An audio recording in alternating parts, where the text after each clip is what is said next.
Now next use of dimensional analysis is to convert unit of one system into unit of other system. Although this one is not we use it, but not very frequently. All right. So what is the concept behind that? First you have to understand. Now how we represent one physical quantity. Just I am giving the example. Suppose you consider force. How we write down force?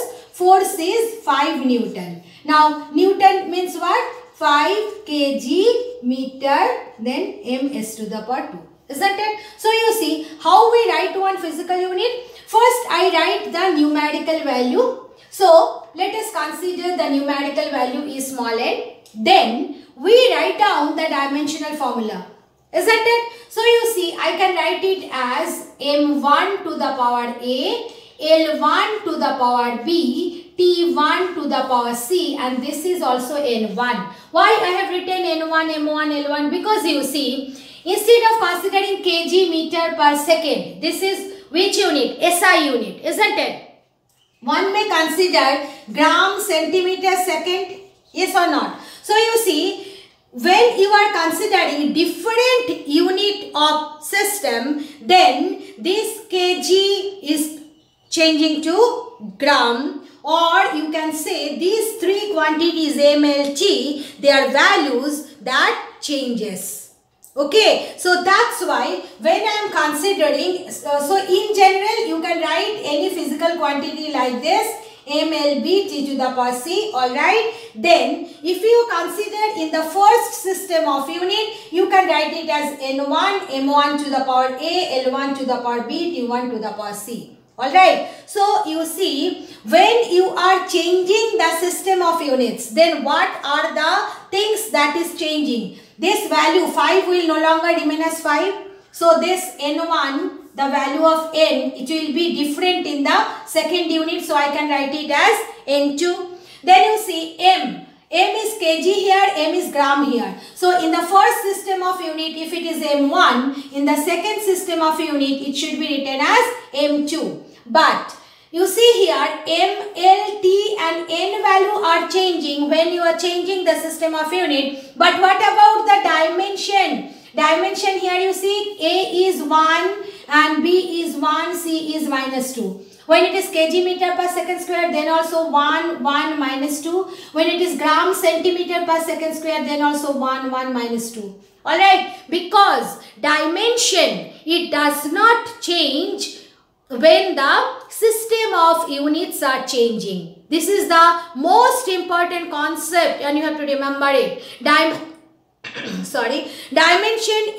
Dimensions are independent of the system of unit chosen. Alright, whatever be the system of unit, dimension will be the same. Means power of the fundamental quantities that will be the same. So here you see in the second system of unit, what you can write in the second system of unit, the same physical quantity, it will become M to A, L to B, T to C. Alright, as I have given the example here, this part you don't have to write, that when we are changing the system of unit, then what is happening? The magnitude of the unit is changing, then the values of MLT are changing, but the powers of MLT, A, B, C, that is the dimension, they are not changing. Alright, so you see this is the physical quantity you are writing in the first system of unit, and this is the same physical quantity you are writing in the second system of unit. Now you know it does not matter if I say 5 kg or 5000 gram. Both are same, isn't it? So what you can say that these two are equal. Alright, so you see you can find out what is the value or unknown value. This is the unknown value in the second system of unit. You can write N2 as N1 into M1 by M2 to the power A, then L1 by L2 to the power B, then T1 by T2 to the power C. So this is the formula we use by using the concept of dimensional analysis to convert one quantity from one system of unit to other. N2 is the value of the same physical quantity in the second system of unit. N1 is the known value. Alright. Then M1 and M2 are the values of mass in the two systems of units. A is the dimension of M. L1 and L2, these are the two values of length in the two system of unit, and B is its dimension, and T1 and T2 are the values of time in two system of unit, and C is the dimension. So you are supposed to learn this formula. N2 is equal to N1 into M1 by M2 to the power A, L1 by L2 to the power B, T1 by T2 to the power C, to convert one physical quantity from one system of unit to the other system of unit.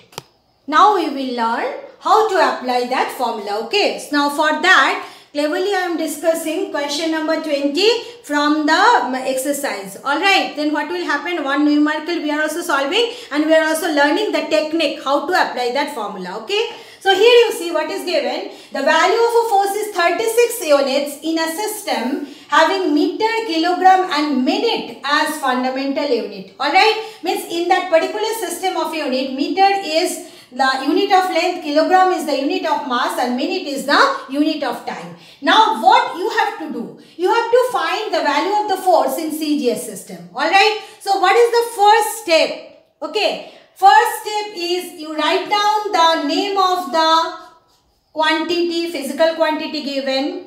Then you write down its formula, dimensional formula. What is the dimensional formula? M to the power 1, L to the power 1, T to the power minus 2. So this is the formula, dimensional formula of the physical quantity under consideration you should write. That is your first step. Then you make two columns.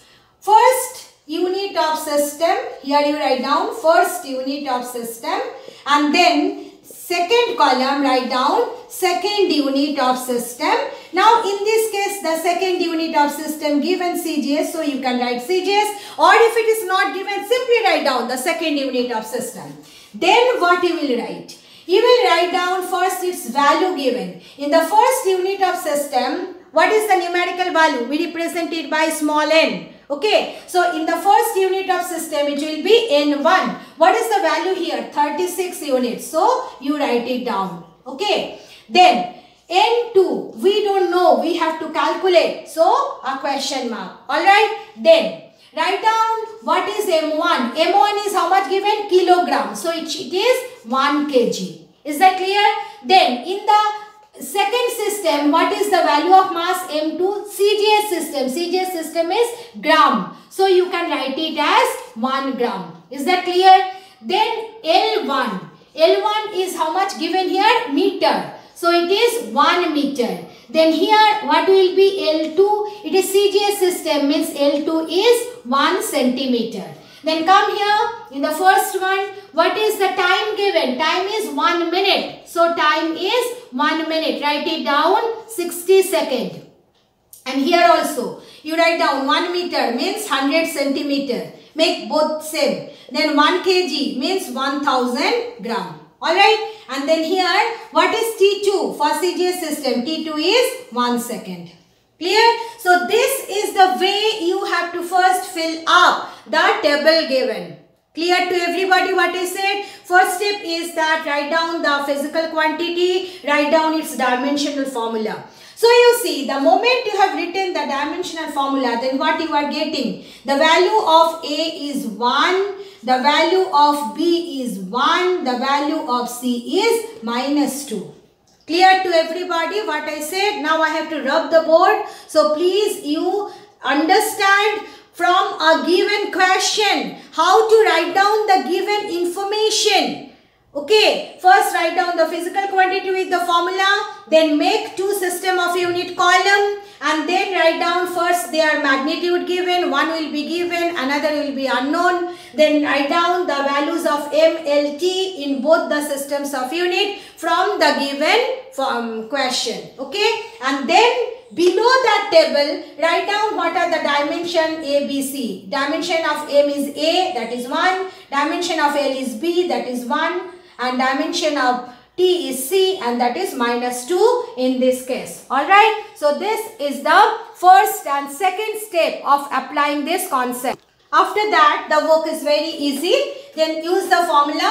What is the formula we know? N2 is equal to, let it dry up. N2 is equal to N1 into M1 by M2 to the power A, L1 by L2 to the power B, then T1 by T2 to the power C. Now you substitute the values of entire thing on the right hand side. N1 was 36. Then M1 was 1000 gram and M2 was 1 gram. Then what is the power of A? 1. Then L1 is how much given? 1 meter. No, yes, 1 meter. 100 centimeter. L2 is 1 centimeter. Value of B is 1. T1 is 1 minute, means 60 second. T2 is 1 second, and this is -2. Alright. So you see gram, centimeter, second getting cancelled. Then what you are getting? It is 1000 by 1 means 1000 to the power 1. So it is 1000. Then here you are getting centimeter cancelled. So it is 100 to the power 100. Then 60 to the power -2 means what? 1 by 60 into 60. So if you just cancel the terms, what are you getting? 6 and 36 you can cancel. So it is coming 1000. Alright. So what is the value of N2? 1000. So what is the value of force in the CGS system? It is 1000. You can write like this. Gram, centimeter, second to the power -2. Or if you can remember that is gram centimeter per second square is dyne, then you can write it as 1000 dyne. But this one, if you cannot write, if you cannot remember, cannot write, if you write till this step, then also you will get full marks. So this is the way you can use dimensional analysis to convert one physical quantity, value of one physical quantity from one unit of system to another unit of system. Now next is limitations of dimensional analysis.